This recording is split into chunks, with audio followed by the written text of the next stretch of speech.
Welcome to Adobe Photoshop Lightroom Killer Tips, brought to you by the National Association of Photoshop Professionals. Here's your host, Matt Kliskowski. Alright, let's take a look at the clarity slider here. This was new in 1.1, and I'll kind of let you know who this video is for. It's for those that want to know a little bit more, okay? If you're happy just using the slider, you don't care what's going on behind the scenes, then by all means skip it. But if you want to know just a little bit more about what's going on with clarity, so you'll know a little bit more about what you're doing to your photo, then by all means this is the video for you. Alright, so I've got a gradient here, very simple image. We'll start out with this, we'll move to a photo in just a moment, but got a black to white gradient. And when I adjust things like exposure, it changes the gradient. Recovery, you can see it changes the gradient. Same thing with fill light, same thing with blacks, alright? But when I go down to clarity, watch what happens here. Nothing. Alright, I'm moving it between 0 and 100, and nothing is really happening to our gradient here. Alright, so that's kind of telling us something right there, but let's switch to another image. And this is one I did in Photoshop, just a black to white gradient, but I added a posterized adjustment to it. Okay, and that's what gave me these edges.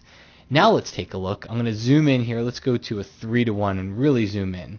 Let's go to the dark areas inside the image here. Alright, I'm going to increase the clarity from 0 to 100. Alright, and you can see this is before, and then that's at 100, and you can see a little bit happening here, but we're in the blacks, we're in the shadows. It's not really affecting that. Alright, now as we move into the midtones more, now let's drop it back down to 0, move it back to 100. See what's happening?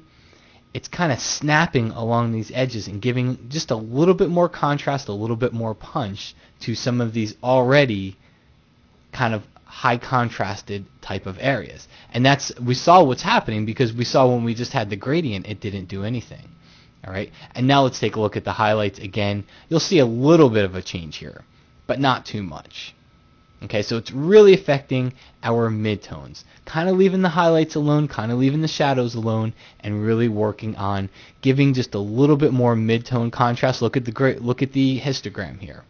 All right, this is at 0, and that's at 100. Not really affecting anything over here, and it's not really affecting anything over here.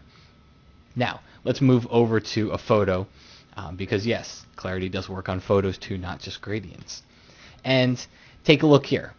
So we saw that clarity really just affected the midtone area. So let's take a look at the rocks here. Let's zoom into a 1:1.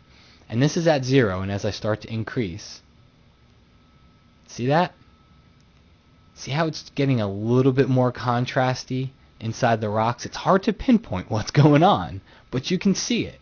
It's usually a really nice adjustment. I haven't found many photos that I just leave clarity at 0. It's usually a setting that I at least put up to 40 or 50 for most photos. Alright, so 0, 100. Now, take a look at what it's doing here. Remember our highlights? They're kind of being left alone. We have a lot of dark areas in the trees. You don't really see too much happening here inside the trees. The biggest place that you see the adjustment here is happening right here in the mountains. And that's where a lot of the midtones in this photo happen to be. Alright, kind of leaving the sky alone, leaving the trees alone. Those are kind of dark, and it's really just happening in the midtones. And as you saw from that gradient example, it's really just happening to the edges. Clarity's looking at those edges, and it's giving a little bit of a midtone contrast boost there, as opposed to boosting the contrast in the entire photo, which we could do just as easily with the contrast slider. And in fact, just to show you that they're different, take a look at the gradient example again. If I move the contrast slider, see how it moves our gradient? Alright, so contrast is definitely doing something different than what clarity does. Alright, a lot of folks think that clarity is just contrast. Well, it's not, because you can see the difference here. Contrast is doing something different. Clarity is looking for those edges where contrast really isn't. So, very cool slider. Absolutely do not need to know all of this. If you want to use it, just move it until your photo looks good. However, if you want a little bit more, then I think this is a great introduction for you as to what Clarity's kind of doing behind the scenes.